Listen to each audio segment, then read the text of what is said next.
그때 바리사이들은 나가서 예수님을 어떻게 없앨까 모의를 하였다. 예수님께서는 그 일을 아시고 그곳에서 물러가셨다. 그런데도 많은 군중이 그분을 따랐다. 예수님께서는 그들을 모두 고쳐주시면서도 당신을 다른 사람들에게 알리지 말라고 엄중히 이르셨다.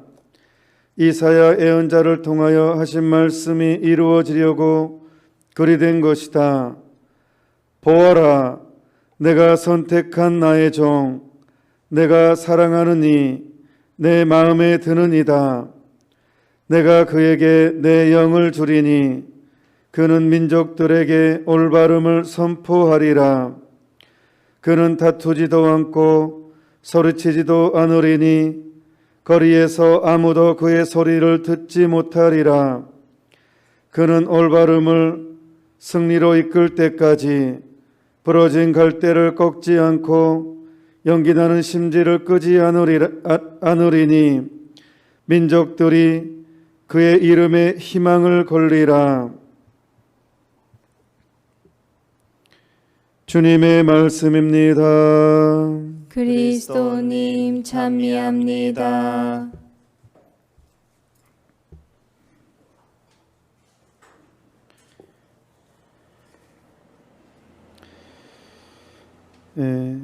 오늘 예수님 행동은 사람들을 치유시키고 정말 사람들을 잘 살게 해주면서도 피해 다닙니다. 환영받으셔야 되는데 피해 다니십니다. 바리사이들이 나가서 예수님을 어떻게 없앨까 모의를 하였다. 예수님께서는 그 일을 하시고 그곳에서 물러가셨다. 좋게 표현해서 물러가신 것이지 있는 그대로 말하자면 피한 것입니다. 어떤 면에서는 도망간 것입니다. 이렇게. 죽이려고 하니까 사람들이 예수님을 죽이려고 합니다. 대체 왜 이럴까 사람들은. 아니 예수님이 와서 떡을 달라고 했습니까? 뭐를 달라고 했습니까? 그 사람들한테. 아니 뭘 달라고 한 적도 아니고 단지 병자를 고쳐주고 가난한 사람들에게 복음을 선포하고 무슨 엄청난 포괄적인 말도 하지 않고 사랑하라는 선언. 근데 죽이려고 합니다. 대체 인간 안의 마음에 뭐가 작동할까요? 우리 인간 안에 무엇이 있을까요? 무엇이 있길래 짜증이 날까요? 본당에서도 진짜로 너무 열심히 살면 꼴보기 싫다니까요. 짜증난다니까요. 그 사람만 보면 짜증나요. 정말 재수없어. 그런다니까요. 대체 우리 마음 안에 뭐가 작동할까요? 우리 마음 안에 작동하는 게 있어요. 인간은 엄청나게 아주 끈질기게 작동하는 게 있는데 그게 뭐냐 그러면 현세에 대한 집착입니다. 이 안락에 대한 집착은 진짜 무섭습니다. 끊임없이 누리고 싶다는 것, 이 현세를 즐기고 싶다는 이 안락이 얼마나 큰지 이것을 방해하면 죽이려고 합니다. 나의 이걸 방해하면 누구든지 죽여야 됩니다. 자, 바리사이들은 종교 지도자들입니다. 종교 지도자들을 넘어서 기득권입니다. 쉽게 우리식으로 이 시대에 말하면 보험 들어져 있고 연금 들어져 있고 먹고 사는데 아무 지장 없습니다. 이미 통장에 내 노후가 보장되어 있는 액수가 들어있어요. 항상 부족하게 느끼지만 그래도 한평생 사는 데는 아무 지장 없는 경제적인 여유가 있는 사람, 경제적인 여유가 있는, 너무 재밌게 살고 있어요. 나름 오늘은 어디 가서 맛있는 거 먹을까 할 때 굳이 돈 걱정하지 않는, 장어구이, 민물장어, 오늘 민물장어 먹으러 갈까?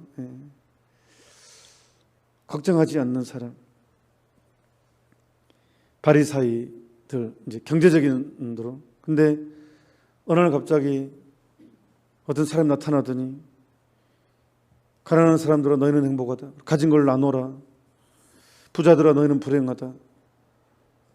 뭐 나눠주기는 싫고 부자들은 불행하다니까 얼마나 꼴보기 싫어요. 스트레스 받아요. 내 양심에 잘 살고 있는데 가책을 느끼게 해요. 내 양심에 가책을 느끼게 해요. 그러니까 싫어요. 나는 너무 잘 살고 있는데 너무 재밌게 사는데 나는 너무 즐거운데 인생이 왜 인생이 안 즐겁다고 얘기하느냐. 난 너무 재밌는데. 그리고 자꾸 군중은 그 사람들을 따라다니는 것 같고 내 위치가 흔들려, 내 안락이 흔들려요. 그래서 죽여야 되겠다고 생각을 합니다. 인간한테 그런 마음이 있는 것 같아요. 나를 성가시게 하는 사람 죽이고 싶습니다. 내 안락을 방해하는 사람 누구든지 제거하고 싶습니다. 그리고 또 인간한테 확고히 붙잡고 있는 것은 고통은 싫어해요. 나는 안락하게 살고 싶어요. 그게 사람을 죽이게 하는 그런 마음까지도 하게 만드는 어마어마한 힘인 것 같습니다. 안락에 대한 집착, 안락에 대한 집착. 그래서 세상 위로가 많은 사람은 하느님을 만나기 힘든 것 같습니다. 세상적인 위로를 많이 받은 사람은 진짜로 하느님 만나기 힘듭니다. 그러니까 부모가 제 자식 학교 갔다 올 걸 대비해서 맛있는 간식을 만들어 놔요. 근데 학교 앞에 꼭 불량식품들이 많이 팔죠. 앞에 하여튼 방부제 듬뿍 들어가고 그런 튀김 튀김도 튀김을 그냥 한 번만 안 쓰죠.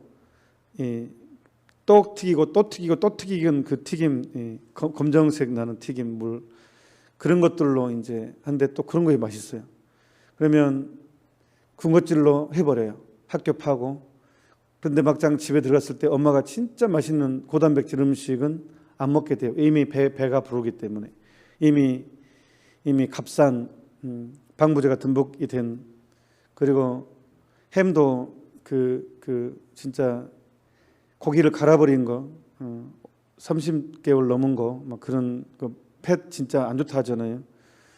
그런 걸로 이미 값싼 것으로 배가 부르기 때문에 부모님이 정성스럽게 해준 그 음식을 먹지 못하듯이 우리는 세상적인 위로를 너무 많이 누리고 그렇게 원하기 때문에 누렸기 때문에 정작 하느님이 나를 위해서 준비한 것은 받아먹지 못하는 그런 너무 안타까운 현상이 계속 이루어지고 있고 이제 영적인 것에 대해서는 오히려 분노하는 현상이 생겼죠. 세상에 대한 갈증 때문에. 쾌락은요 희한한 법칙이 있습니다.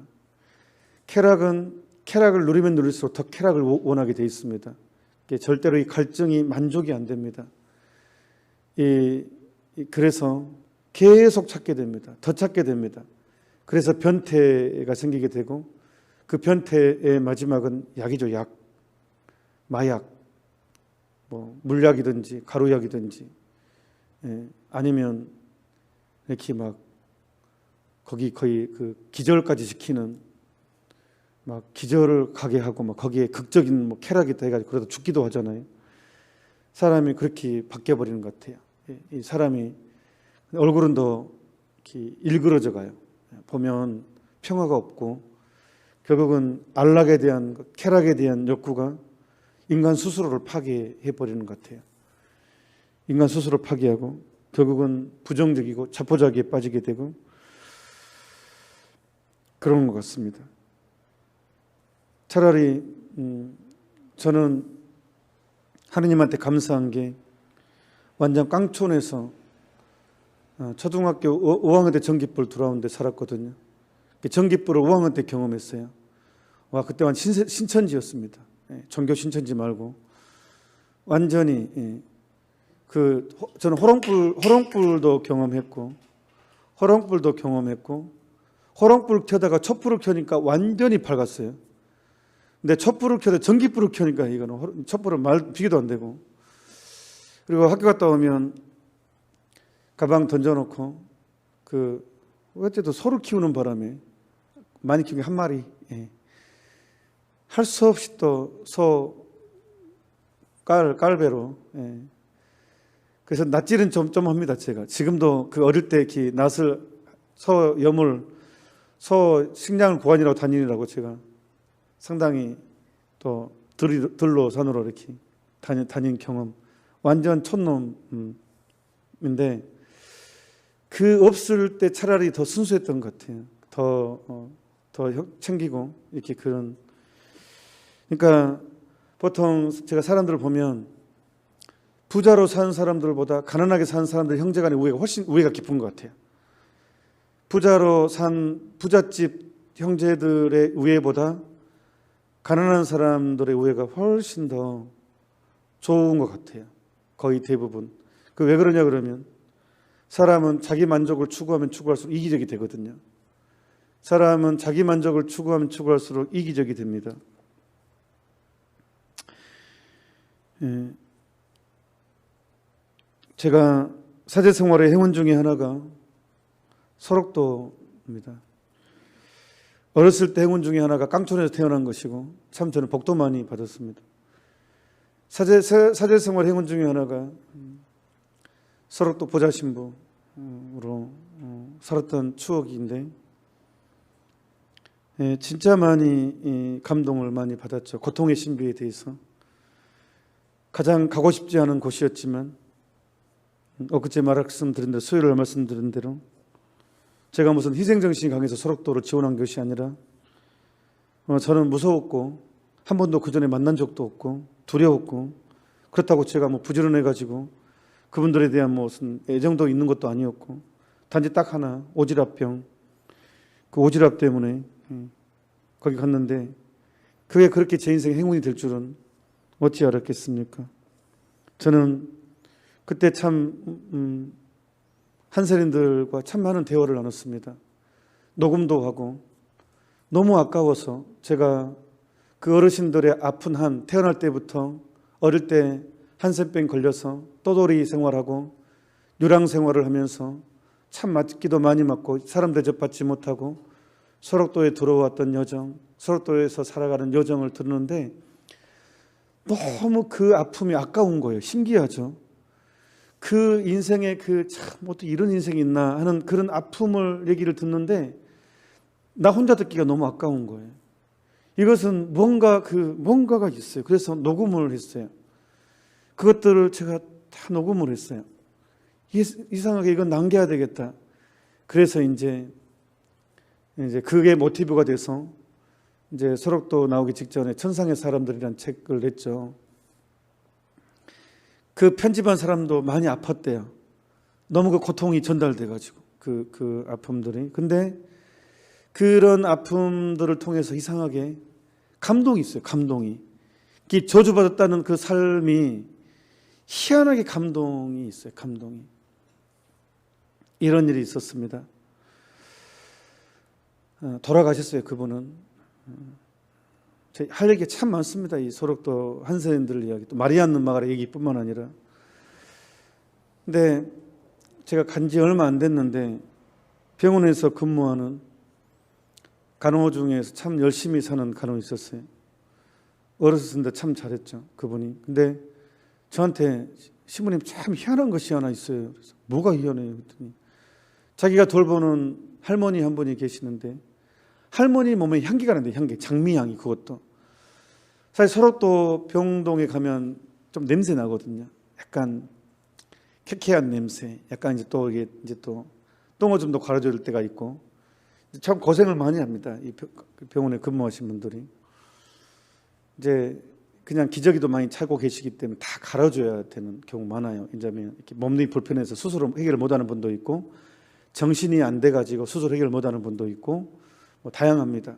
그러니까 병원에 들어가면 이제 일반 병동하고 달라요. 물론 냄새가 괜찮은 일반적으로 이제 조금 뭐 복잡한 냄새가 납니다. 근데 그 할머니한테는 그 냄새가 안 나요. 그냥 장미향이 난대요. 옷도 갈아입히고 항상 그 할머니한테 가면, 근데 자기가 병원에서 관리를 하기 때문에 할머니 서랍에 뭐 향수가 없어요. 할머니한테는 향수가 없습니다. 화장품도 없습니다. 근데 향기가 납니다. 몸에서, 희한해서. 그래서 저한테 희한하다고 왔어요. 너무 희한하다고. 어떻게. 그런데 그 할머니는 한 번도 욕을 안 해요. 욕도 한 번 들어본 적이 없대요. 원래 상처가 많으면 욕이 잘 나옵니다. 스트레스를 많이 받고 뭐 하면 이렇게 좀 한이 많으면, 어릴 때 사랑받아야 사랑을 받지 못하면 사람이 이게 욕이 잘 나오죠. 부정적이 되고. 사랑받을 때 사랑을 받아야 되는 것 같아요, 사람은. 저는 이렇게 어릴 때가 정말 중요한 것 같아요. 어릴 때가 성격 형성이 가장 중요한 부분인 것 같아요. 가장 중요한 것은 엄마 뱃속에서가 가장 중요하고, 성격 형성이 가장 중요한 포인트는 엄마 뱃속이고, 그다음에 어릴 때 환경. 사랑받아야 돼요, 사람은. 근데 그게 조금 안 되면 사람은 이렇게 좀 이렇게 부정적이 될 뿐만 아니라 상처가 많으니까 욕도 잘 나오고 그렇대죠. 근데 이 어르신은, 할머니는 욕을 안 해요. 항상 뭐 하면 고맙소, 감사합니다. 예, 하여튼 항상 이렇게. 근데 자태가 기부인 같은 자태. 근데 이 간호가 물어봤대요. 할머니 하루에 묵주기도 몇 단 하시냐고. 그러니까 뭐 한 30단 그렇게. 하루에 30단 하는가 하면서 이렇게. 그래서 제가 너무 궁금했어요. 대체 그분이 누굴까? 그래서 제가 찾아갔어요. 예, 너무 제가 갑자기 궁금해져가지고 그 할머니가, 제가 봉송체를 하는데 누구였지 기억이 안 나는 거예요. 이름을 말해주는데 제가 간지 얼마 안 됐어요. 그래서 내가 잘 아는. 예. 그래서 이제 제가 걸터 앉았죠. 침대에 걸쳐 앉아서 이제 이런저런 얘기를 하기 시작했어요. 그래서 세례 받은 지 언제 됐냐고 하니까 집안이 구교 집안. 그냥 집안 천주교 집안이었어요. 근데 좀 가슴 아픈 질문을 할 수밖에 없었어요. 너무 궁금하니까. 아니, 언제 이 병을 발병했냐고. 근데 이분은 옛날 분들은요, 저를 얼굴을 보고 대화하지 않아요. 그 한세린들은 고개를 돌려서 이게 길게 교육을 받아 침튄다고 점령될까 봐서 항상 고개를 돌리고 얘기해요. 그때는 몰랐어요. 아니, 저 보고 얘기하세요 하니까, 아니, 그렇게 해서 안 된대요. 얼굴 벌려도 안 된대. 이렇게 어릴 때부터 버릇돼가지고. 근데 제가 언제 이 병을, 한센병을 발병했냐고 물어봤더니 20대 중반, 그 시집을 이미 간 상태, 자식이 2명이나 있었대요. 그런데 이 병의 발병을 확인을 한 거예요. 그래서 제가 질문했죠. 또 그냥 가슴 아픈 질문이지만 너무 궁금해서, 죽고 싶지 않았냐고. 보통은 제가 이제 한센들과 얘기했을 때 굉장한 충격을 받습니다. 이 한센병 진단을 받을 때 사람은 자포자기의 유혹에 떨어집니다. 살아서 뭐 하느냐. 이제 집안의 우한 덩어리가 될 뿐만 아니라 그렇게 이제 생각되고, 실제로 사람들이 이제 옛날에는 피하게 되고, 그 집안 식구들 누구도 결혼하고 지려고 그 집하고는 사돈을 맺으려고 하지도 않죠. 옛날 유전이라고 생각했으니까. 그러니까 이 병의 발병을 확인하는 순간 엄청난 정신적인 충격을 받게 됩니다. 심리적으로, 정서적으로, 모든 면에서 자살의 충동을 느끼죠. 자포자기의 유혹에 떨어지죠. 그래서 제가 질문을 했죠. 죽고 싶지 않았냐고 하니까, 그랬는데 차마 천주교 신자라는 것 때문에 못했대요. 내가 천주교 신자라는 거, 그 구교 집안이니까 어릴 때부터 이제 같이 이제 묵주기도 하고 그렇게 집안에서 살았기 때문에, 내가 천주교 신자였기 때문에 삶의 의미가 사라져 버렸지만 죽을 수는 없었대요. 하느님께 죄진 그게 잘못했다고 생각했기 때문에, 천주교 신자라는 그것 때문에, 어릴 때부터 배운 신앙 때문에 어쩔 수 없이. 그래서 저한테 이런 얘기를 했습니다. 부모가 자식을 버릴 수밖에 없었다. 자식을 살리기 위해서. 그때는 뭐 약도 없었고 전염에 대한 공포가 너무 무시무시했기 때문에 나는 이 자식을 살리기 위해서 내가 이 자식을 버릴 수밖에 없었다. 아무도 모르게 떠날 수밖에 없었대요. 소문나도 안 되고 이 자식을 살리기 위해서 자식을 이제 포기하고 이제 떠나온 거죠. 한세인들이 사는 유랑 생활을 하다가 이제 한 정착촌에 이제 살게 됐어요. 근데 받아들이고 싶지 않죠. 이 병에 대해서. 근데 이제 이 문제는 이분이 이 한센병만 걸린 게 아니에요. 다른 합병증, 뭐 다른 병까지 계속 온 거예요. 무슨 암, 무슨 병, 큰 수술을 거의 목숨이 왔다 갔다 하는 큰 수술을 4번이나 받은 거예요. 4번이나. 예. 그러니까 뭐 몸이 종합병원 이렇게 이미 젊을 때부터 계속 이제 정신적인 스트레스, 그러니까 이제 상처, 뭐 또 집에서는 뭐 하여튼 단절, 뭐 여러 가지 상처. 그러니까 몸이 뭐 많이 힘들었죠. 몸이 마음이 힘들게 몸도 힘들고 4번이나 큰 수술을 하고 이제 마지막 70대가 넘어서는 설옥도에 오신 거예요. 근데 설옥도에 오셔도 이제 어떤 이분이 신장이 안 좋아 신장 투석을 해야 했어요. 설옥도 병원 안에는 투석기가 없었어요. 이 투석기가 없어서 일주일에 한 번씩 꼭 밖에 병원을 가야 돼요. 그러면 밖에 병원을 가려면 어떤 절차를 밟아야 되냐 그러면 설옥도는 그때 당시는 다리가 없었어요. 다리가 없었기 때문에 배를 타야 돼요. 그러면 이 설옥도 한선인들이 밖에 병원 가려면 이제 앰뷸런스에 타서 이 배를 그 차가 배를 이제 실죠. 그러면 내려서 그 배가 이제 차를 실어서 내려주면 육지에서 이제 배를 타고 옛날에는 피포장길도 많았어요. 그러면 꼬불꼬불 가는 길을 이제 해서 이제 병원까지 가면 강주까지 가면 그때 당시는 2시간 20분 40분 왕복 5시간이에요. 그 70대 노인네가 몸 누워가지고 울퉁불퉁한 길도 가고 물론 그때는 일부는 또 포장돼 있지만 또 투석을 하루 종일 투석을 하고 또 타고 2시간 30분 40분을 타고 또 와서 배 타고 들어가서 또 병원. 체력적으로도 굉장히 힘들지만 투석 반응 자체도 이제 온몸이 바늘 꼽을 데가 없는 거예요. 투석을 하려면 이제 큰 바늘이 있겠죠. 피를 돌려야 되니까. 근데 워낙 병원 생활을 너무 많이 해서 바늘이 들어갈 데가 없는 거예요. 그러니까 꽂는 데가 목 쪽이었대요. 목. 그러니까 이제 하도 간호사도 이제 너무 이제 이렇게 할머니가 너무 안 된 거예요. 그러니까 이제 그 간호가 울더래요. 너무 안타까우니까. 그래서 이제 자기 이야기를 저한테 이제 신부니까 자기 설옥도까지 오게 된 자기 인생을 저한테 이렇게 풀어내시는데 너무 제가 이렇게 한편으로 이런 생각이 드는 거예요. 아니 예수님 해도 너무한 거 아니시냐고. 이렇게 왜 한 사람한테 이렇게 너무 집중적으로 아니 좀 한센병을 20대 중반에 걸렸다면 좀 이 정신적인 너무 크니까 좀 남은 인생도 조금 편하게 해주면 안 됐냐고 당신. 내가 신부니까 예수님한테 좀 더 세게 얘기할 수 있지 않을까요? 이렇게 해주면 안 됐었냐고. 왜 이렇게 힘들게 하십니까? 와 진짜 이거 너무한 거 아니시냐고 이렇게 그런 말이 이렇게 속으로 정말 많이 만들어졌어요. 그런데 순간 어떤 생각이 들었냐 그러면 이분이 예수님이구나라는 생각이 들었어요.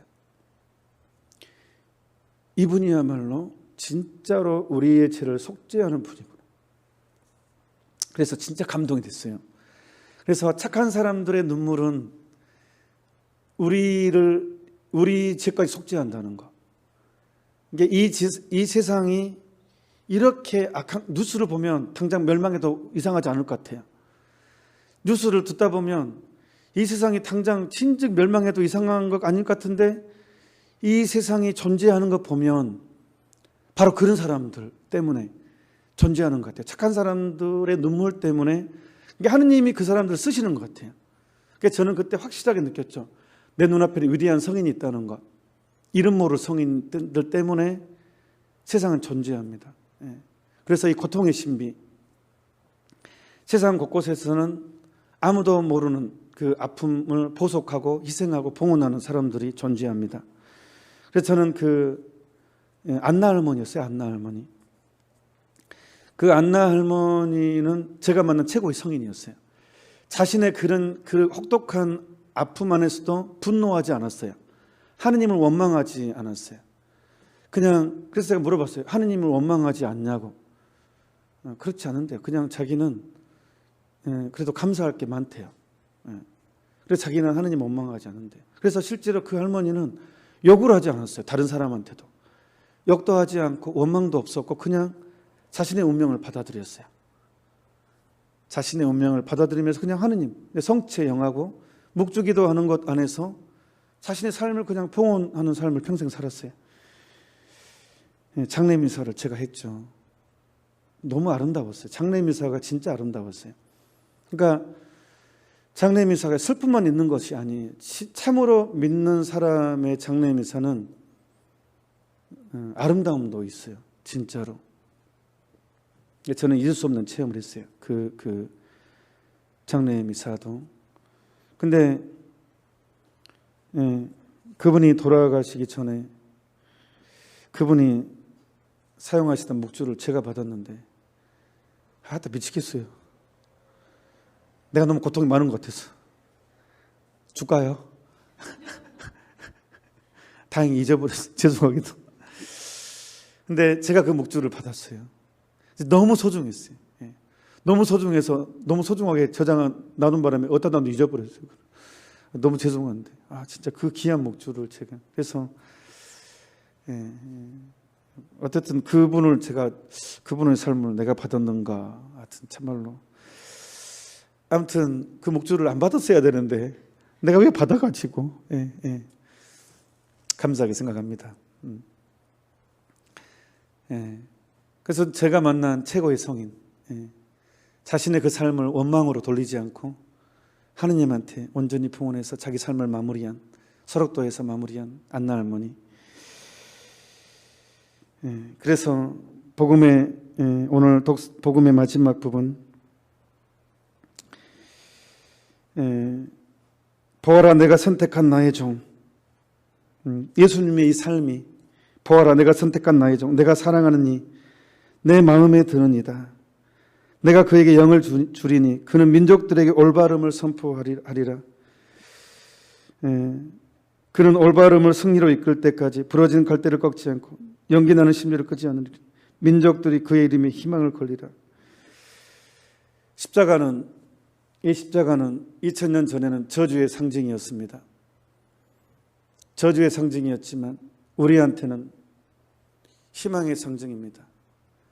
구원의 상징입니다. 민족들이 그의 이름에 희망을 걸리라. 우리는 여기에서 모든 인간의 희망을 발견하고 사랑을 발견하고 믿음을 발견합니다. 인생에 잘 살려면 이 십자가의 신비, 고통의 신비를 참으로 내 것으로 삼으려면 우리는 끊임없이 안락으로부터 탈출을 시도해야 됩니다. 안 그러면 이것을 조주로 볼 것입니다. 고통을 조주로 볼 것이고 고통을 상처로 볼 것이고 재수 없음으로 볼 것입니다. 안락으로부터 탈출을 각오하게 되면, 그것을 해결하게 되면 이것은 곧 구원이고 희망이고 사랑인데, 그렇지 않게 되면 사람은 이것을 재수 없음이고 버림받음이고 불행이고 그렇게 사람이 바뀌어버립니다. 사람은 중간은 없습니다. 결국은 극과 극으로 가게 되어 있습니다. 오늘 연중 제15주간 토요일 미사 봉헌하면서 우리 다시 한번 돌아봅시다. 나는 내 인생에 무엇을 추구하는가? 나를 추구하는가? 예수님을 추구하는가? 십자가를 지려고 하는 것인가? 아니면 방석을 내가 차지하려고 하고 있는가? 안락한 푹신 의자를 붙잡고 절대로 안 놓으려고 하고 있는가? 아니면 예수님이 말씀하신 누구든지 나를 따르려는 사람은 자기 자신을 버리고 십자가를 져라, 이 말을 가슴에 품고 사는가? 완전히 삶의 방식은 달라질 것입니다. 안락한 의자를 등에 붙이고 사는 사람과 십자가를 등에 붙이고 사는 사람의 삶은 완전히 다른 판단과 다른 삶의 취향과 다른 인생이 펼쳐질 것입니다. 우리는 선택해야 됩니다. 안락의자냐 십자가냐. 잠시 묵상합시다. 아멘.